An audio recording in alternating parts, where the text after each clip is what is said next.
il est indispensable de retracer le contexte qui a prévalu au 28 septembre. Parce que c'est important d'en parler. Le 28 septembre n'est pas un cas isolé. Il a été précédé par des événements qui ont conduit inexorablement à la commission de ces infractions au stade. Il faut qu'on en parle. D'abord, il y a le coup d'État militaire. Le 22 décembre, je ne vais pas m'étendre beaucoup, c'est le décès du président Lansana Conté. Le 24 décembre 2008, c'est la prise du pouvoir et M. Moussa Dadis Camara s'est autoproclamé chef de l'État qui devait aboutir à des élections en 2009 et il s'est engagé à ne pas participer aux élections. La Constitution a été suspendue, sauf en ce qui concerne le droit de manifester.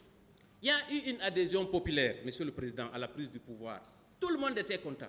Parce qu'on a vu au capitaine Moussa Dadis Camara un libérateur, quelqu'un qui aurait pu, s'il avait été honnête et sincère, conduire ce pays vers le développement, vers des élections libres et transparentes. Mais Monsieur le Président, parmi ironie du sort, parmi ceux qui ont applaudi le capitaine Dadis, parmi ceux qui ont parlé du capitaine Dadis, il faudrait qu'il rectifie son langage. Il n'a pas le droit de me dire sincère et honnête. Il a raison. C'est bon, calmez-vous. Asseyez-vous. Il a raison, hein? Il a franchement raison. Monsieur le Président, voilà. Je suis quand même surpris que l'accusé m'interrompt pendant ma plaidoirie. Oui, bon, ça, c'est pourquoi je vous ai dit depuis hier, il y a des termes qu'il faut vraiment éviter. Il y a des termes qu'il faut éviter. En parlant de lui, si vous dites s'il avait été honnête et sincère, voilà. Donc, il a raison de s'offusquer. Voilà. Monsieur le Président, je respecte l'autorité de votre tribunal, mais je voudrais quand même continuer. J'ai beaucoup de respect pour le tribunal et les accusés ici présents. Voilà, donc évitez des termes comme ça. Évitez des termes comme ça si vous ne voulez pas que vous soyez interrompu. S'il vous plaît. Alors, Monsieur le Président, il y a eu une adhésion populaire, comme je le disais tantôt. Toute la population est sortie acclamer le capitaine Dadis. Moi y compris. Ironie du sort, Monsieur le Président, ceux qui ont applaudi ce jour-là pour l'avènement du CNDD au pouvoir, beaucoup y laisseront la peau au stade. Plusieurs femmes qui sont sorties étaler leurs pagnes sur la rue pour acclamer ce nouveau régime seront violées au stade. Des gens vont disparaître parce que le CNDD a décidé de confisquer le pouvoir. C'est l'ironie du sort. On l'a tous soutenu, Monsieur le Président. Monsieur le Président, après l'euphorie, vient très rapidement la désolation, les intimidations, le désenchantement dans la conduite de la transition. Parce que la parole qui avait été donnée n'a pas été respectée, Monsieur le Président. On assiste à des braquages des citoyens dans les rues de la capitale par les forces de défense et de sécurité. Une justice parallèle est installée au camp. Même des décisions de la Cour suprême sont critiquées. Des magistrats sont embastillés. Des magistrats sont menacés dans l'exercice de leurs fonctions. Monsieur le Président, voilà où cela nous a conduit pour avoir acclamé de bonne foi un régime militaire. Monsieur le Président, après le coup d'État militaire, il y a les velléités de confiscation. Ces velléités ont commencé le lendemain de la prise du pouvoir par le CNDD, parce que c'était un plan qui avait été suffisamment orchestré par ses membres. Ces velléités de confiscation, Monsieur le Président, se traduiront d'abord, à partir de janvier 2009, la question de la candidature du président Dadis va se poser. Des mouvements de soutien vont être créés par-ci, par-là. Des démagogues vont être recrutés pour faire l'apologie du CNDD. De l'argent va être distribué à flot pour que ces démagogues-là puissent chanter les louanges du président Dadis. Voilà la réalité guinéenne. Des slogans vont apparaître, font leur apparition. Dadis doit rester, Dadis ou la mort, Monsieur le Président. Et cela est tenu par des hauts responsables du CNDD. Les Dadis shows vont commencer. devant notre petit écran, naïvement, on acclamait, pendant que des citoyens, des responsables politiques, pendant que des cadres de ce pays sont en train d'être insultés, ils sont en train d'être humiliés à la télévision, Monsieur le Président. Pour renforcer son pouvoir, un recrutement va être ordonné. À Kalea, ça j'en parlerai. À Kalea, Monsieur le Président, des hommes d'affaires sont enlevés. 8000 hommes sont en passe d'être recrutés et formés au camp d'entraînement de Kalea. Monsieur le Président, pour boucler la boucle, en mars 2009, un carnaval géant, un meeting géant au stade du 28 septembre pour soutenir le président Dadis. Toutes les forces de sécurité sont venues encadrer les manifestants, parce que cette fois-ci, c'était les bons manifestants. Puisqu'ils manifestaient pour le pouvoir, ils sont des bons manifestants, Monsieur le Président. Mais face à cette situation, puisque le peuple de Guinée est un peuple vaillant, il a commencé à s'organiser, les partis politiques, la société civile. Tout le monde s'est mobilisé pour faire barrage et échec au CNDD, Monsieur le Président. Voilà le contexte qui prévalait avant le jour fatidique. Voilà, Monsieur le Président, le contexte de l'époque. Un appel à manifester pour aller plus vite, à manifester, a été lancé. La Constitution, bien que suspendue, Monsieur le Président, celui-ci, à l'exception du titre H, celui-ci mentionne les libertés et droits fondamentaux des citoyens, en particulier la liberté d'expression et d'opinion. Cette partie de la Constitution n'étant pas suspendue, les forces vives se sont réunies et ont décidé d'organiser une manifestation. Puisque dans la loi, c'était une procédure déclarative, une déclaration a été faite à la commune, mais quelle a été la réponse du maire de la commune de Dixine où devait se tenir le meeting? C'est un refus sous prétexte que le stade ne relève pas de sa juridiction. Et c'est au tour du ministre des Sports de dire que le stade ne sera fermé parce qu'il y a une marche officielle de la Guinée. Le MATD prend un arrêté interdisant toute marche. Le gouvernement, en désespoir de cause et de mauvaise foi, déclare le 28 septembre férié. Monsieur le Président, pendant ce temps, les forces vives s'organisaient, des réunions se tenaient. Et il y a même un comité chargé de la sécurité. Des jeunes ont été recrutés pour encadrer la marche, pour s'assurer que chaque citoyen qui manifeste ne soit pas armé, même d'un simple caillou. Cette commission a été mise en place, des jeunes ont été recrutés. Ils avaient des tenues spécifiques pour dire que c'est eux qui encadraient la marche. Mais l'obligation du gouvernement, c'était aussi d'encadrer la marche. Alors, pendant tout ce temps, le CNDD est resté insensible et sourd aux revendications légitimes du peuple. Et, Monsieur le Président, les sages, les religieux sont intervenus. Il suffisait juste pour le capitaine Dadis de dire à la télévision nationale, de clarifier sa position, pour dire « Je ne serai pas candidat, je respecterai ma parole ». Et cette manifestation n'aurait jamais eu lieu. Et jusqu'à la dernière minute, les patriotes, les citoyens de la Guinée espéraient un sursaut du capitaine Dadis pour indiquer clairement à la face du monde, puisque le problème fondamental, c'était sa prochaine candidature, s'il indiquait le 27 septembre, la nuit, même à 0h, qu'il ne se présentait pas, il n'y aurait pas eu de manifestation, Monsieur le Président. Mais il est resté dans sa logique parce qu'il avait un plan. Et c'est à 1h du matin qu'il appelle M. Sidi Touré pour dire vous devez reporter votre manifestation. Mais Monsieur le Président, comment M. Sidi Touré aurait pu, à l'époque l'Internet n'était pas aussi libéré, il n'y avait pas aussi de connexion, les gens n'étaient pas connectés comme aujourd'hui.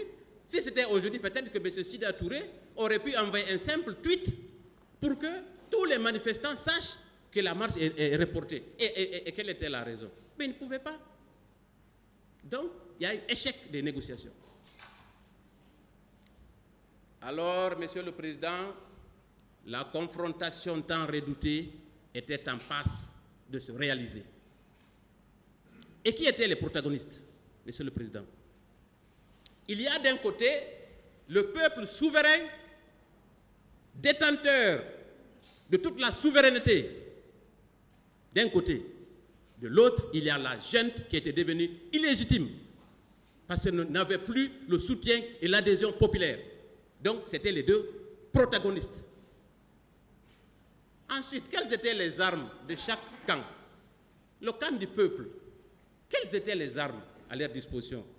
Il y a le stylo du côté du peuple, il y a les pancartes, il y a les banderoles. C'était ça, les armes du peuple. De l'autre côté, Monsieur le Président, la junte illégitime avait les chars, avait les blindés, avait les kalachnikovs, avait toutes sortes d'armes, et même des hélicoptères. Mais, Monsieur le Président, dans la marche d'un peuple face à son histoire, un peuple ne peut pas reculer. Donc, la confrontation était inévitable. Parce qu'il était hors de question, Monsieur le Président, que les forces vives se laissent piétiner par cette junte militaire. Alors, ce qui était redouté était sur le point d'arriver. Voilà maintenant, Monsieur le Président, ce qui nous a conduits au 28 septembre. Le jour de la manifestation. D'abord, avant la manifestation, Monsieur le Président, des milliers d'hommes, gendarmes et policiers ont été mobilisés. Ce qui est tout à fait normal, parce qu'il fallait maintenir l'ordre. Mais dans quel sens? Quel est le sens du maintien d'ordre? Est-ce que c'est la répression? Non. C'était la seule chose que ces forces devaient faire, c'était l'encadrement. Monsieur le Président, des milliers d'hommes. Le général Balde est venu ici expliquer les modes, les réunions qui se sont tenues, justement dans le cadre de ce maintien d'ordre. Monsieur le Président, à 5 h du matin déjà, il y avait plusieurs barrages qui avaient été érigés, des dispositifs qui avaient été érigés. Mais dès 6 h, les incidents ont commencé. Parce que le peuple avait le droit de manifester et il fallait à tout prix empêcher les regroupements dans les différents quartiers. Aux abords du stade, que ce soit à Hamdallah et Donka, Fondis, des accrochages ont lieu. Aux abords du stade, une personne est tuée par des gendarmes, par les services spéciaux du colonel Tchéboro en présence de leur commandant. Ça, c'est avéré. Ça, c'était à 6 h du matin. Il vous a dit ici à la barre qu'il est arrivé très tôt au stade. Il a raison. Mais c'est devant lui que cette personne a été tuée. Ensuite, à la Bellevue, Monsieur le Président, vous savez, le meeting n'a jamais été prévu à l'intérieur du stade. C'était sur l'esplanade du stade. C'était l'objectif qui avait été assigné aux organisateurs. Mais comment organiser, comment trouver le moyen de communiquer? Il y avait un camion qui avait été chargé du matériel sonore. Ce camion devait venir se garer sur l'esplanade du palais. C'est une remorque. Cette remorque devait stationner à l'entrée du stade pour permettre aux leaders, une fois arrivés sur les lieux, de s'adresser à leurs militants. Mais qu'est-ce que les gendarmes, les services spéciaux ont fait? Ils ont saccagé ce camion. Ils ont détruit le matériel sonore. Voilà pourquoi, comme je le développerai plus tard, voilà les prémices du guet-apens qui a été organisé. Parce qu'il fallait empêcher que ces instruments sonores-là ne soient conduits au stade. Parce qu'il fallait absolument tout faire pour que les manifestants rentrent dans le stade. Parce qu'il est plus facile de les abattre. Parce que l'étau, resserrer l'étau, c'était plus facile quand ils sont dans un endroit clos. J'y reviendrai, Monsieur le Président. Alors, il y a l'attaque du commissariat de Bellevue qui servira plus tard de prétexte pour le président Dadis pour justifier que les manifestants se sont entretués. J'y reviendrai. Mais, Monsieur le Président, c'est une foule immense.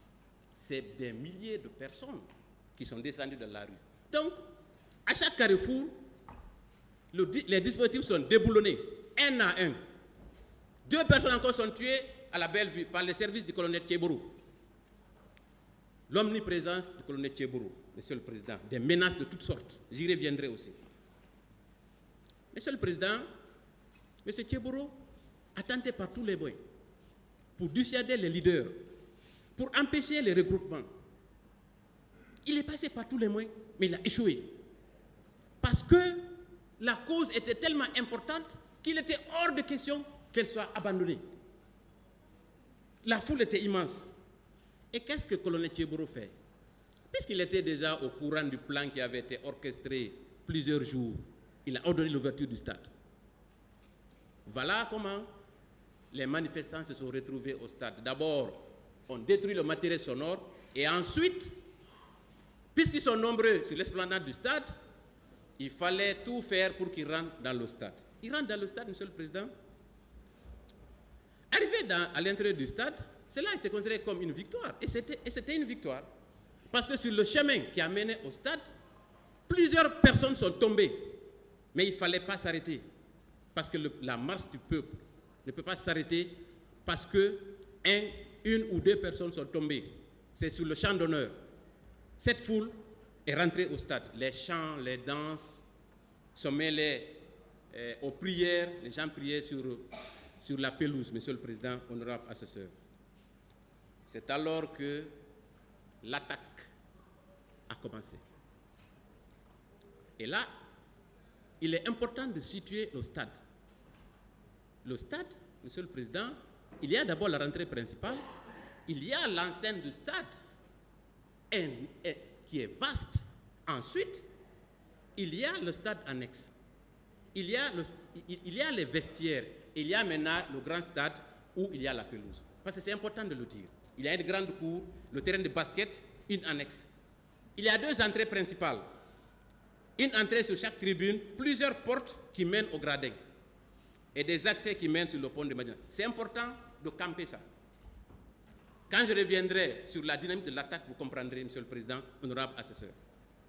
Et pour mener cette attaque, une synchronisation extraordinaire a été mise en place.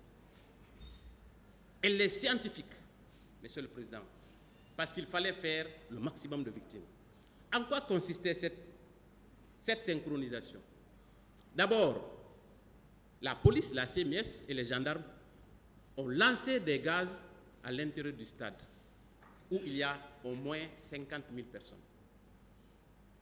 Ensuite, c'est l'entrée des bérets rouges. Puisque dès lors qu'on a lancé les gaz lacrymogènes, il y avait la panique.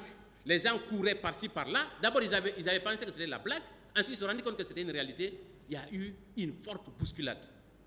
Mais avant cette lancée, et simultanément d'ailleurs, des gens qui avaient été infiltrés ont barricadé les portes. Toutes les issues ont été fermées, à l'exception de quelques-unes qui serviront plus tard de fenêtres de tir. Monsieur le Président, la grande sortie, quand il y a eu ces gaz lacrymogènes, Monsieur le Président, tout le monde s'est rué vers la porte principale parce qu'il fallait sortir à tout prix. Les gens se sont bousculés. Vous avez écouté une partie civile ici, elle vous a dit, on est venu se serrer à la porte, personne ne pouvait respirer. J'ai senti mes côtes se briser. Les gens sont tombés les uns sur les autres. Puisque cela ne marchait pas, Monsieur le Président, ils ont commencé à chercher un à un les issues. Mais, Monsieur le Président, c'était fatal. C'est là que les bérets rouges rentrent en cercle, comme dans un combat. Et ont commencé à vider leurs chargeurs. Des PMAK. Ils ont commencé à charger à vider leurs chargeurs sur les manifestants de façon horizontale. Vous avez entendu, on a suivi la vidéo ici. On entend les crépitements des balles en direction des manifestants, comme si ils étaient dans un combat. Ça, c'est le rôle des bérets rouges. Les gendarmes lancent le gaz, créent la panique, les bérets rouges entrent, se mettent en cercle, arrosent la foule, et en troisième lieu, Monsieur le Président, les miliciens, armés de couteaux, qui avaient déjà barricadé les issues, se mettent à poignarder ceux qui survivaient. Parce que ceux que les balles ne pouvaient pas atteindre et qui avaient la chance de s'extirper de cet endroit étaient pourchassés et achevés par ceux qui avaient des couteaux. Ils étaient habillés en Chelsea. On en a parlé. 2 cars ont été conduits au stade. On reviendra sur ça, Monsieur le Président. Les issues sont bloquées. Et les bérets sont postés à chaque issue. Et vient maintenant l'impensable, Monsieur le Président, les viols. Là, c'est le summum de la barbarie. On n'était pas habitué à ça. Derrière les vestiaires, Monsieur le Président, les bérets rouges ont commencé à rafler les femmes, à posséder, à les utiliser. Je suis peiné quand je parle de ça. Des viols collectifs, une femme, 2 hommes, 3 hommes.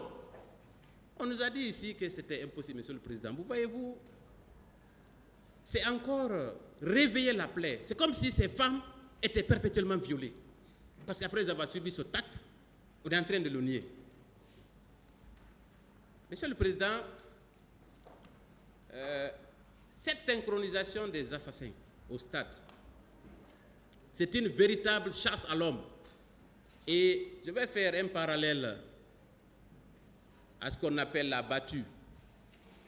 Je pense que tout le monde ici sait ce qu'on appelle la battue, Monsieur le Président. C'est un événement qui a lieu en campagne, où des chasseurs se regroupent, s'organisent pour tuer au maximum des animaux. C'est ce qu'on appelle la battue. Ça y ressemble fortement, Monsieur le Président, parce que le mode opératoire est le même si la finalité est différente. Au stade, Monsieur le Président, comme je l'ai décrit tout de suite, c'est le même mode opératoire. Dans une battue, les chasseurs se regroupent, ils recrutent, ils cherchent des armes, ils créent presque un enclos, ils sont avec des chiens, ils crient. Quand les animaux sont regroupés, ils cherchent à s'échapper, c'est là qu'ils s'entendent comment les abattre. C'est ça, il y a une synchronisation entre les chasseurs, entre les chiens et ceux qui crient, qui font comme des rabatteurs. Ils essaient de crier pour que les animaux se regroupent en un seul endroit pour être plus efficaces. C'est le même opérateur qui a été opéré au stade. Mais c'est le chasseur, Monsieur le Président. Lui, il ne chasse pas pour chasser. Il ne chasse pas pour chasser. Il chasse pour un but bien déterminé. Il chasse parce qu'il a besoin de la viande. Il a besoin que sa famille se nourrisse. Mais au stade du 28 septembre, Monsieur le Président, ils ont tué pour tuer. Qu'est-ce qu'ils allaient faire de ces corps? Le chasseur, quand il tue, il prend la viande, il l'envoie chez lui. Qu'est-ce qu'ils ont fait des corps, Monsieur le Président? Ils ont jeté parce qu'ils ne pouvaient pas les consommer. Si ces assassins avaient la possibilité de consommer la chair humaine, ils l'auraient fait. Certains corps ont servi de rite satanique. Joly l'a dit ici, Monsieur le Président, c'est affreux. C'est le même système. Alors, Monsieur le Président, des viols sont commis par dizaines. Des agressions, des arrestations, des dizaines de manifestants conduits dans nos différents camps. Comme si les camps étaient des lieux de détention légaux. Un camp n'est pas un lieu de détention légal, Monsieur le Président. Nous avons les gendarmes et les polices. Même si ces manifestants, par ailleurs, avaient violé une quelconque loi, on n'avait pas le droit de les arrêter pour les envoyer dans les camps. Je reviendrai aussi sur cette question. Et pire, Monsieur le Président, après les viols, d'autres femmes ont été enlevées et maintenues en esclavage pendant des jours. Pendant des jours. Monsieur le Président, pendant des heures alors, dans cette ambiance apocalyptique, Monsieur le Président, c'était Armageddon. Les bérets rouges ont déchaîné les enfers sur des citoyens sans défense.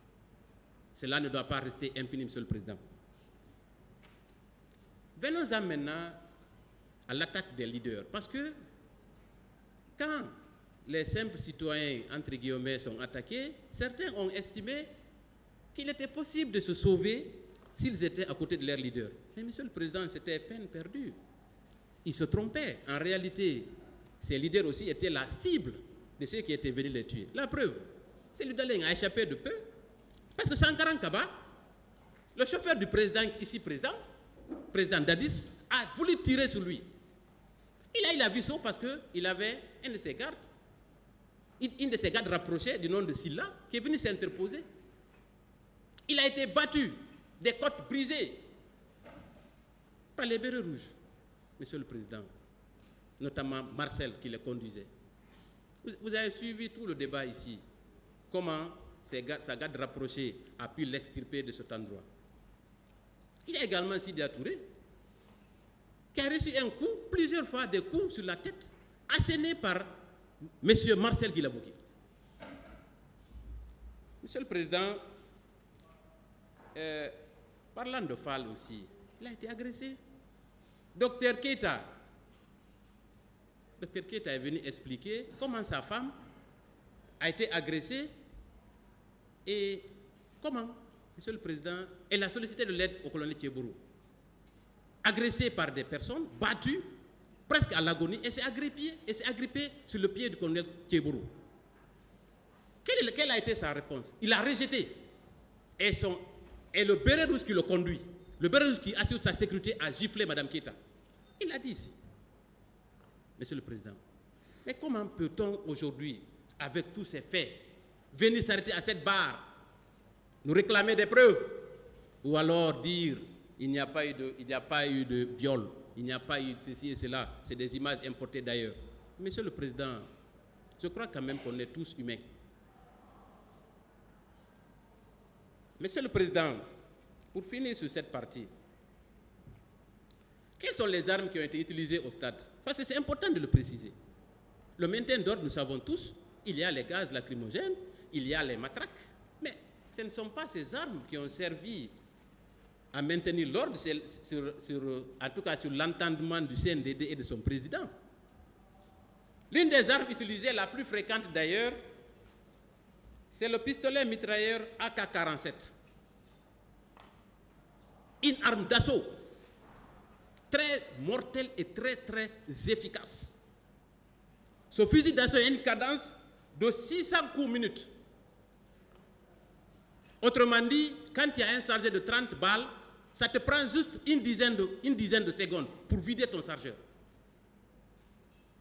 En 10 secondes, tu as la capacité de vider ton chargeur sur une cible.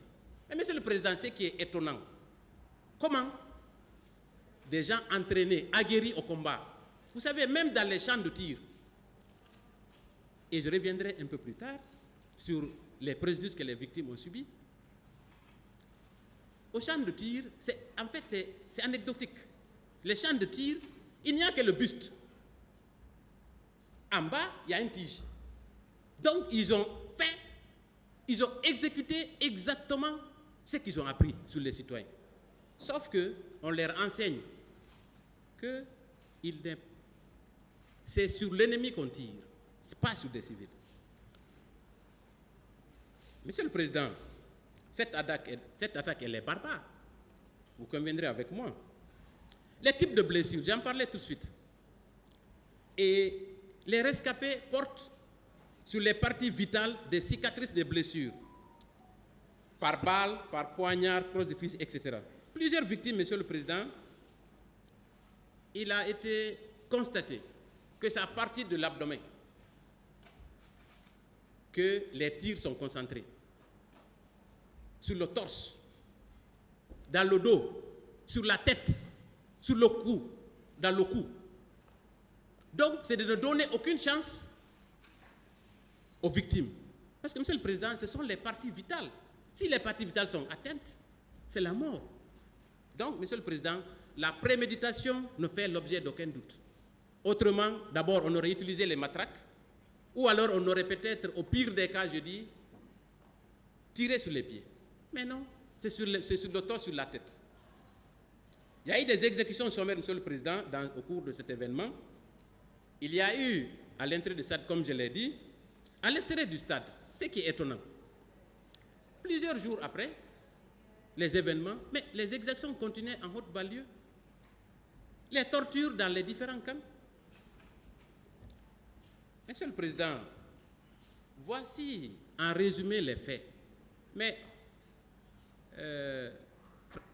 le Premier ministre François Hussein Fall a dit une chose intéressante ici. Il dit que chaque victime a son 28 septembre. Et c'est vrai, chaque victime a son 28 septembre. Ce que moi j'ai relaté ici, cela ne concerne que les personnes qui m'ont parlé.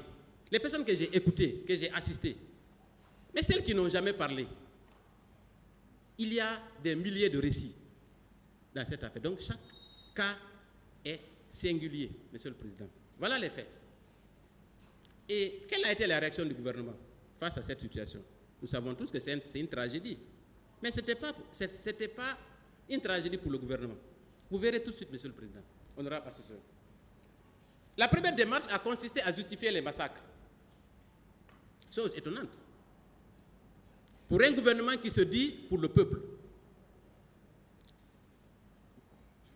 Voilà que des accusations sont portées sur les manifestants. Je l'avais dit. Le président Dadis, dans une interview, prétend que ce sont les armes qui ont été soustraites à la belle vue qui ont servi aux théories du Stade. Monsieur le Président, le commandant Toumba est passé à la barre. Il y a le commissaire spécial de l'époque par intérim qui a indiqué que à la radio et à la télévision, plus tard, et même dans son rapport, il a indiqué que toutes ces armes qui étaient là-bas ont été brûlées et que d'ailleurs, ce sont les infiltrés qui avaient attaqué le commissariat. La deuxième mesure majeure, c'est quoi? Qu'est-ce que le gouvernement a entrepris? C'était d'effacer les preuves, la scène du crime. Puisque toute cette affaire s'était produite dans un enclos, parce qu'il faut le dire, c'est un enclos. La deuxième mesure, c'était de venir effacer toutes les preuves qui reliaient les forces de défense et de sécurité aux victimes. Parce qu'il y avait des chaussures, il y avait des impacts de balles, il y avait toutes sortes d'indices sur les lieux. Ils ont détruit tous les indices. Le ministre des Sports, sans justification, est venu peindre les lieux. Cela participe à la dissimulation des preuves. Ensuite, il y a les vagues de représailles. Et dans les centres hospitaliers, j'y reviendrai aussi. Les représailles exercées dans certains quartiers de Conakry, je ne vais pas m'étendre, puisque j'en parlerai plus tard. À Hamdallah Bambeto Koza, chez Sidia Touré, chez les leaders politiques. Prise de contrôle des morgues, je reviendrai aussi. Voilà, Monsieur le Président, de façon plus simple, les faits et la réaction du gouvernement. Maintenant, à la survenance de ces faits, la condamnation internationale était unanime. Tout le monde a condamné, de sorte que cette affaire ne pouvait pas se passer sous l'ombre. Voilà qu'une procédure est engagée. La première démarche internationale a consisté à l'ouverture d'un examen préliminaire par le bureau du procureur de la CPI. Je ne vais pas aller dans les détails, c'est important, mais ce n'est pas capital. Le 28 octobre 2009, institution d'une commission internationale pour faire la lumière sur les événements du 28 septembre. Donc une commission a été créée pour justement venir recueillir les témoignages des personnes, les victimes, les ONG et toutes les personnes participantes afin de tirer une conclusion. Ce rapport, il est disponible. Il a servi d'ailleurs de... c'est un des éléments sur lesquels le procureur général va utiliser pour requérir une information. Le 17 décembre, la commission publie son rapport. Et plusieurs hauts responsables sont épinglés, parmi lesquels se trouve le président Moussa Dadis Camara, le commandant Toumba et plusieurs autres. Le 8 février, après donc la publication de ce rapport, puisque le gouvernement était sous pression, le capitaine Dadis a autorisé l'envoi de cette commission et ensuite l'ouverture d'une procédure. La création de la commission nationale d'enquête. Ça, c'était pour créer la diversion. Je n'en parlerai pas, parce que les conclusions de ce rapport sont à l'image de ceux qui l'ont rédigé. Nous savons pertinemment comment toutes ces personnes ont été choisies. Je ne vais pas rentrer dans les détails. Il y avait des magistrats, des avocats. Je vais taire cette partie. Je ne veux pas que le président me rappelle à l'ordre. Sinon, il y a des choses à dire sur ce rapport. Je vais passer. Le 8 février 2010, alors, maintenant, le procureur général de la Cour d'appel prend un réquisitoire introductif pour justement faire la lumière sur ces faits. Monsieur le Président, en mai 2010, donc si on comprend bien, si on fait, on se rappelle, le 8 février 2010, réquisitoire introductif, mai 2010, constitution de partie civile de la FIDH, l'OJDH et de l'AVIPA. Parce qu'entre-temps, l'association des victimes a été créée pour justement représenter ces victimes devant ce procès. Monsieur le Président, vous me permettrez de faire un petit rappel en ce qui concerne le rôle de ces ONG. Parce que voyez-vous, pendant plus d'une décennie, il a été colporté partout que ce sont ces ONG qui ont empêché l'inculpation du général Sekouba Konaté. C'est abject. Nous avons été touchés par ces déclarations qui ont persisté, qui ont alimenté la polémique. C'est pourquoi je vais en parler dans un petit résumé. Alors, c'est la Constitution. Ces ONG, quel est le rôle que ces ONG ont joué? D'abord, il y a le plaidoyer international. Ensuite, il y a la constitution d'un pool d'avocats guinéens et internationaux pour l'accompagnement judiciaire. Grâce à ces ONG, 450 victimes ont eu droit à l'assistance d'un avocat. Monsieur le Président, c'est quelque chose de concret. Ensuite, plusieurs démarches ont été menées justement pour que ces auditions-là se fassent dans la sérénité. Parce qu'au début, Monsieur le Président, honorable assesseur, ces auditions se faisaient à côté de l'état-major de la gendarmerie. Et les victimes, pour venir se faire auditionner, étaient obligées de se déguiser. Donc, c'était un frein au passage des victimes. Donc, son plaidoyer a permis que, au lieu que ce soit à l'état-major général des armées et de la gendarmerie, que les juges d'instruction trouvent leurs sièges ici. Ça, c'est à l'actif aussi des ONG. Monsieur le Président, il y a eu la rédaction de plusieurs demandes d'actes. Pourquoi je reviens sur ça? Parce que c'est important de dire, d'abord, que ce n'est pas aux partis civils de poursuivre ou de faire inculper. C'est important. Et que ces ONG n'ont aucun intérêt à ce que le général Sekouba Konaté ne soit pas inculpé, ni d'ailleurs une quelconque autre personne. La preuve en est que dans le dossier, il est versé plus de 5 actes d'appel, demandes d'actes, dans lesquels on sollicite expressément que le général Sekouba soit inculpé, que tous les responsables du CNDD, y compris les civils, soient inculpés. Tous les ministres, nous l'avons réitéré à plusieurs reprises, ça n'a pas été entendu, ce n'était pas à nous de le faire. Je referme cette parenthèse parce que c'était important que je le dise. Monsieur le Président,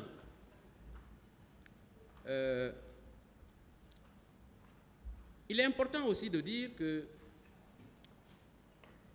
assister ces victimes a été une grande expérience pour moi. Parce que les gens n'en parlent pas assez. C'est difficile que tu reçoives autant de récits pendant l'information. La souffrance de ces victimes. Le seul endroit où elles avaient l'autorité, où elles avaient le droit de s'exprimer, c'était devant ces juges d'instruction. Et moi, j'ai eu de sérieux problèmes. Parce qu'à un moment donné, il y avait un transfert de traumatisme. Quand j'entends à la barre qu'il n'y a pas de victimes, que c'est des victimes fabriquées, que c'est des fausses victimes, ça m'écoeure, Monsieur le Président. Parce que j'ai vécu au quotidien avec ces victimes pendant les 10 dernières années. Je les ai assistées. Moi-même, j'ai eu un transfert de traumatisme.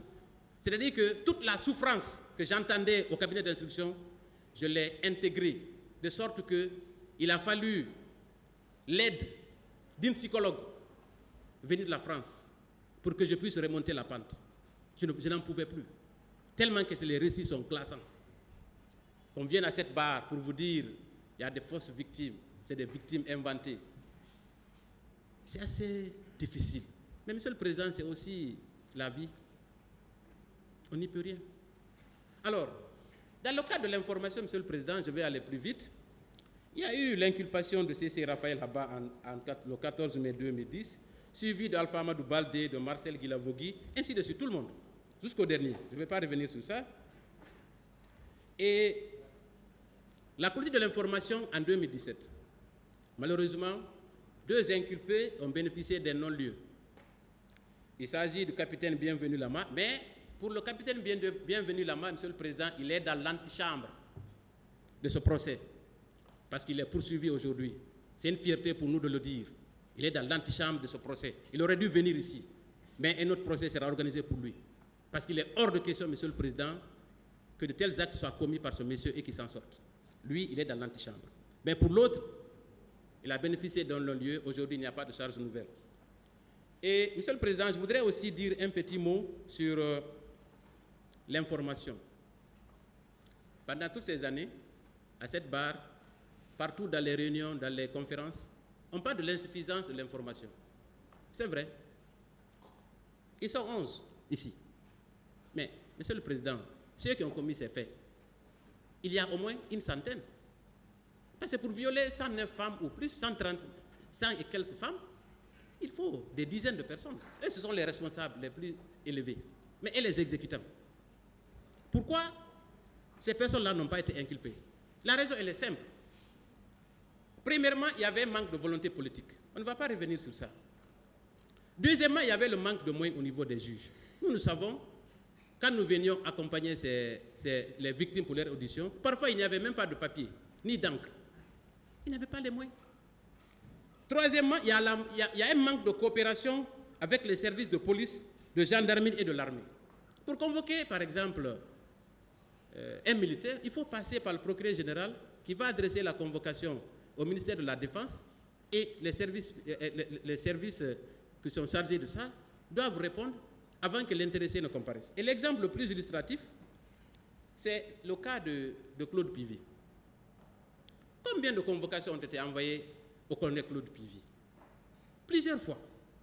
Et lorsqu'il a daigné comparaître, Monsieur le Président, figurez-vous bien, il est venu avec 3 pick-up remplis de bérets rouges dans l'enceinte de ce tribunal. Parce qu'il était encore chargé de la sécurité présidentielle. Il est venu ici. On était ici. Et quand il est venu, tout le monde s'est écarté. 3 pick-up de bérets rouges. Et la singularité aussi, c'est quoi? Parmi ces bérets rouges, il y avait des gens qui avaient des coris. Et ils ressemblent bien à ceux qui ont perpétré les massacres. Si cette information avait eu la bonne collaboration, ceux qui étaient venus avec Claude Pivy ici auraient dû être arrêtés sur le champ. Parce qu'on aurait pu les poursuivre. Parce que c'est eux qui sont la garde rapprochée de Claude Pivy. Ils sont venus, ils l'ont accompagné. Moi, je loue le courage des juges qui ont travaillé dans ce dossier. Avec peu de moyens, mais avec une détermination, avec toute la souffrance et les menaces.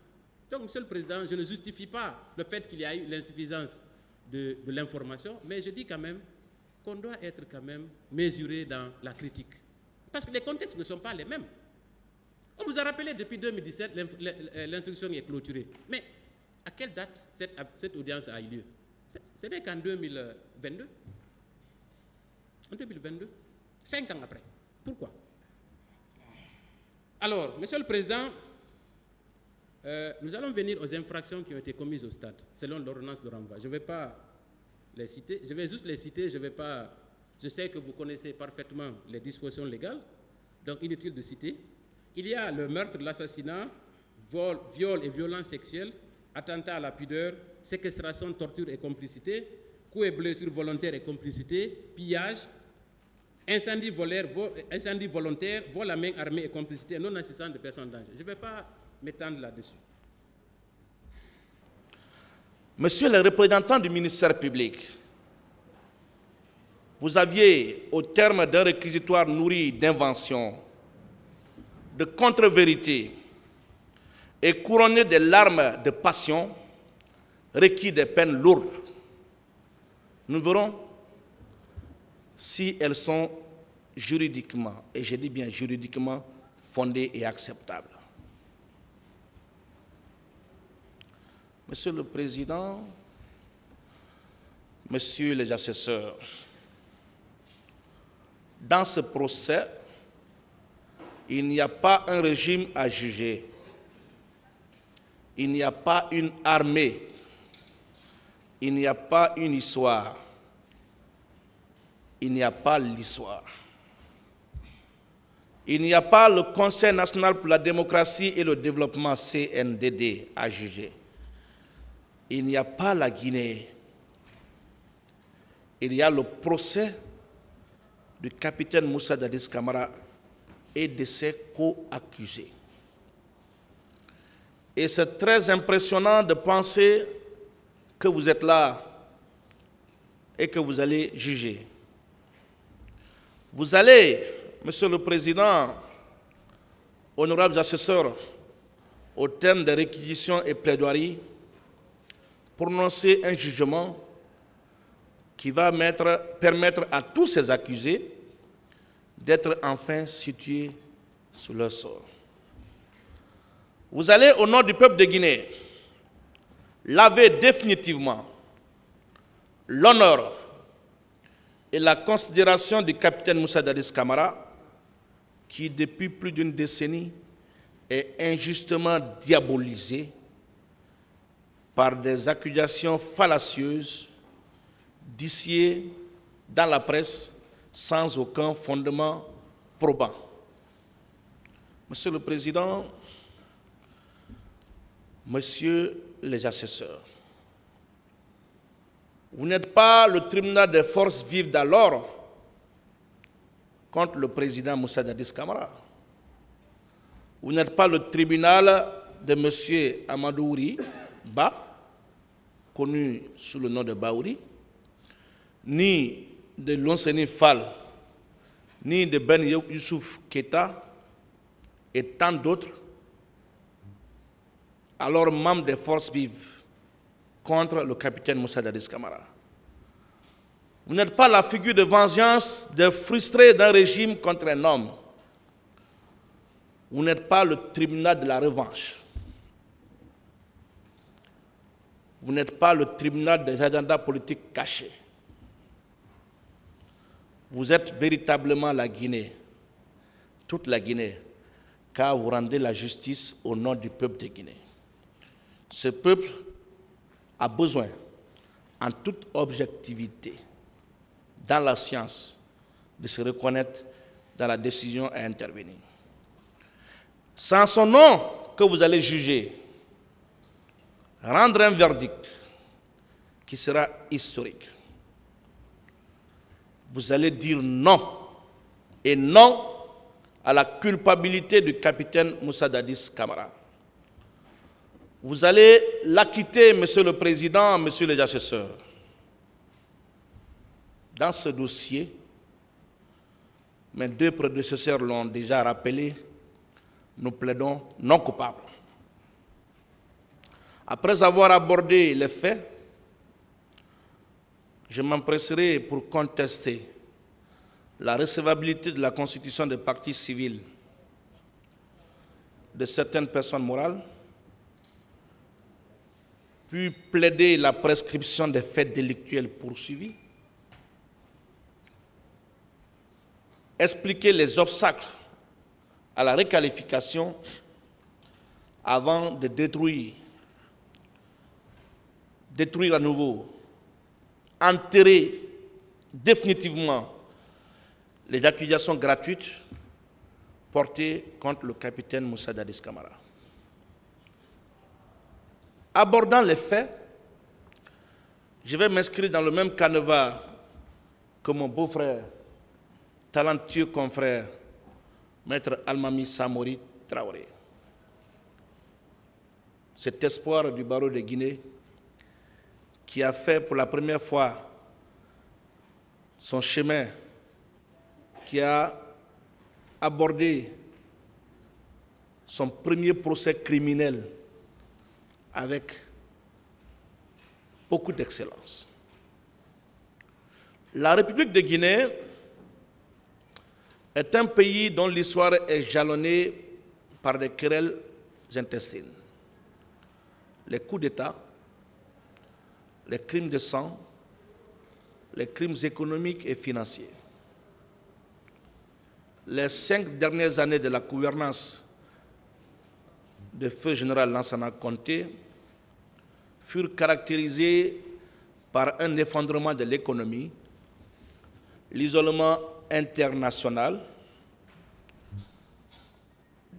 diminué par la maladie, supportant en silence la douleur, en proie à des comas diabétiques récurrents, responsable de troubles répétés de la mémoire, incapable de trouver le sommet, on assistait à une prolifération des clans au niveau de l'appareil d'État. Des décrets et contre-décrets seront le quotidien des Guinéens. À cela s'ajoute l'expiration du mandat de l'Assemblée nationale. En plus des crimes économiques et financiers qui étaient devenus des règles de gestion, la Guinée était devenue la plaque tournante du trafic international de la drogue en Afrique de l'Ouest. Face au chaos auquel était exposé ce pays, le 22 décembre 2008, date de rappel à Dieu de ce vaillant soldat, feu général Lansana Conté, des militaires patriotes réunis au sein du Conseil national pour la démocratie et le développement ont décidé de prendre leurs responsabilités afin d'éviter que le pouvoir ne tombe entre les mains des politiques voraces, cupides, insoucieux et des trafiquants de drogue. C'est dans ces conditions que l'unanimité s'est formée autour du jeune capitaine Moussa Dadis Camara, l'enfant de Koulé, l'enfant de Mamadi Koulé, pour diriger les destinées de la République de Guinée pendant cette transition. Aussitôt qu'il a pris possession du perchoir, le capitaine Moussa Dadis Camara a entamé de vastes réformes, des réformes profondes, déclenché une guerre ouverte et sans pitié contre le narcotrafic, les crimes économiques et financiers. Il a créé à cet effet un comité d'audit pour vérifier et contrôler la gestion des régimes précédents. Pour refonder efficacement l'État et poser les bases de la construction d'une nation paisible, démocratique et prospère, le CNDD, avec à sa tête le capitaine Moussa Dadis Camara, a proposé une transition d'une durée de 2 ans avant de rendre le pouvoir aux civils à l'issue d'une élection libre et transparente à laquelle ni son président, ni ses membres, ni les membres du gouvernement devraient être candidats. Il a davantage libéralisé les zones. Pour la première fois dans l'histoire de notre pays, la presse est subventionnée. Il a offert à chaque association de presse la somme d'1 milliard de francs guinéens. AGEPI, Lurtergui, Aguipel peuvent en témoigner. À l'époque, la presse était devenue la tribune de tous ceux qui étaient experts dans les injures, dans la calomnie, dans la diffamation. On a assisté à la prolifération des médias partisans, mais cela n'a pas découragé le capitaine Moussa Dadis Camara à tolérer et contribuer dans sa réforme. Il a pour la première et unique fois dans l'histoire de ce pays octroyé 2 engins au barreau, la sentinelle de l'état de droit, Maître Malik Kemoko Diakité l'a rappelé lors de son passage. Il était d'ailleurs la personne la mieux indiquée pour le rappeler, puisqu'à l'époque, je n'étais pas avocat, j'étais fraîchement sorti de l'université. Il a décoré le bâtonnier d'alors et certains membres du Conseil de l'ordre. Il a même ordonné qu'on trouve un siège pour le barreau. Et Maître Malik vous a expliqué ici pourquoi et les conditions qui ont fait que cette promesse n'a pas été tenue. Jusqu'à date, le barreau est encore logé dans un petit réduit. Tous les gouvernements qui sont passés ne font que des promesses sans les réaliser. Revenu très épuisé du voyage de l'abbé, sur lequel le maître Samori était revenu, le capitaine ne s'attendait pas à la tenue d'une manifestation le 28 septembre 2009. Il fut rappelé tardivement et en fin de compte, par le canal du téléphone du ministre Tibou Camara, il a sagement, gentiment décidé de converger avec les leaders des forces vives, non pas pour interdire la manifestation qui était déjà interdite par les autorités compétentes, mais pour au moins reporter et délocaliser la dite manifestation. Cela a été sans succès. Il s'est appuyé sur l'excellence de ses relations avec ses leaders qui l'ont malheureusement évité. Monsieur le Président, Messieurs les assesseurs, les leaders des forces vives ont refusé cette main tendue du président Moussa Dadis Camara. Ils ont, contre vent et marée, tenu leur manifestation. Ils se sont, sans aucune précaution, investis le droit de mobiliser plus de 50 000 personnes pour tenir un meeting dans un stade qui ne peut pas recevoir plus de 28 000 personnes. Sous le fallacieux prétexte que le capitaine Moussa Dadis Camara aurait décidé de se présenter aux élections présidentielles. Monsieur le Président, ce qui s'est passé, s'est passé. Le capitaine n'était pas présent, mais Samori l'a dit. Nous éviterons de dire ce qui s'est passé au stade parce que notre client n'y était pas. Mais quand le président a reçu des informations de part et d'autre, en compagnie du président Blaise Compaoré, alors médiateur de la CEDEAO dans la crise guinéenne, il s'est rendu dans la matinée du 29 septembre 2009, le lendemain des faits, au chevet des blessés hospitalisés au centre hospitalo-universitaire de Donka pour apporter son soutien et compatir à leur douleur. Même cette réalité a été niée dans ce prétoire. Le même jour, et cette preuve existe au dossier de la procédure, il est passé sur les ondes de la radio-télévision guinéenne pour lire un discours, faire une adresse à la nation, présenter ses condoléances aux familles éplorées, décréter les jours 30 septembre, mercredi 30 septembre et jeudi 1er octobre 2009 comme journée de deuil national. Il a par la même occasion annoncé l'ouverture d'une enquête nationale et internationale. En début octobre 2009, le chef de l'État d'alors, le capitaine Moussa Dadis Camara, et le premier ministre Cabinet Komara ont exprimé par écrit, c'est versé au dossier de la procédure, la volonté du gouvernement guinéen de coopérer avec la commission d'enquête internationale et de faciliter son travail.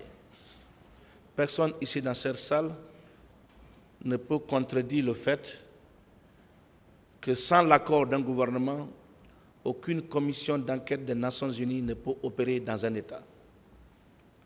Pour joindre sa parole à l'acte, le capitaine Moussa Dadis Camara a par ordonnance, puisqu'à l'époque des faits, nous étions dans une période exceptionnelle, il n'y avait pas d'Assemblée nationale, il assumait à la fois les fonctions exécutives et législatives. Il a par ordonnance numéro 057, barre CNDD, barre 2009, du 30 octobre 2009, créé une commission d'enquête indépendante, une commission nationale d'enquête indépendante, pour investiguer aux fins d'établir la vérité sur les événements du 28 septembre 2009. Le même jour, le président de la transition a, par décret numéro 214, bar CNDD, bar SGG, bar MJ 2009, nommé les membres de la dite commission. Entre-temps, la commission d'enquête internationale a été déployée. Le 25 novembre 2009, et le capitaine a déployé tous les moyens sécuritaires, financiers, matériels et humains pour faciliter leur mission. C'est pourquoi vous ne verrez nulle part dans le rapport de la commission d'enquête internationale un quelconque obstacle aux investigations imputables au capitaine Moussa Dadis Camara. Malheureusement, le 3 décembre 2009 est passé par là. Le président a échappé à une tentative d'assassinat. Il a été sauvé de justesse par le sergent Sekou Massari, qui a courageusement réussi à le déposer en lieu sûr. Instantanément, le capitaine a été évacué au Maroc pour des soins. Après ces soins, M. Camara a exprimé le souhait de regagner sa patrie pour poursuivre sa convalescence. En revanche, Bernard Kouchner, frère jumeau et ami de longue date du professeur Alpha Condé, a riposté en ces termes. Je souhaite que M. Dadis Camara reste dans son lit au Maroc et non qu'il revienne. Je souhaite que M. Dadis Camara reste dans son lit au Maroc et non qu'il revienne. C'est le ministre français des Affaires étrangères qui se prononce comme ça dans des affaires guinéennes. Simplement parce que quelques semaines ou mois avant, le capitaine, digne produit de la révolution de Sékou Touré, avait dit que la Guinée n'est pas une sous-préfecture de la France. C'est ainsi, un vol a été affrété pour son retour au Bercail. M. Moussa Dadis Camara, pensant revenir dans son pays, a vu son avion dérouté vers Ouagadougou, République du Burkina Faso, où il restera contraint à un exil forcé pendant plus de 12 ans.